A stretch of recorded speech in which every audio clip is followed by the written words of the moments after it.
agree that he's won an amazing intellectual victory over himself, because of course his position on the federal debt is 180 degrees from what it was back 10 years ago when he was warning of a fiscal train wreck. He actually said we could not afford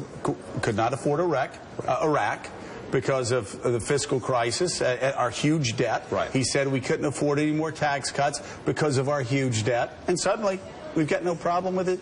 Huge debt. Twice the size in relation to GDP that it was back then. Well, it was actually back then when he was complaining about it, it was about $6 trillion. Now it's $16.7 trillion. Right. And suddenly at $16.7 trillion, it's not a problem. But when it was George W. Bush, it was a grave crisis. And Krugman's key claim is that we should have done a much bigger stimulus, 3 times the size of the one we did in 2009, and there would have been no downside risk to the creditworthiness of the United States. I don't think that claim is plausible, and the reason I don't think it's plausible is that it's not testable. It's based on his models, his beloved models. No, not the kind of models you're thinking of, Harold. These are economic models, and I have to say, you know, these models, these models were so, you know, these models. He knows Harold about it. There's no way.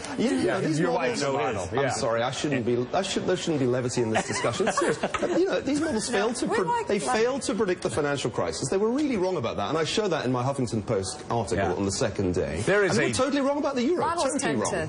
The third of the third-part series on Krugtron, the Invincible. That's what he calls himself. Just came out. He does call himself that. So anyway, you got to read that. He calls himself that? Yeah, he glories. You see, it's the hubris of it. But I'm here to tell him that in public exchange, in public discussion, there needs to be humility, honesty, and civility. Oh. That's all.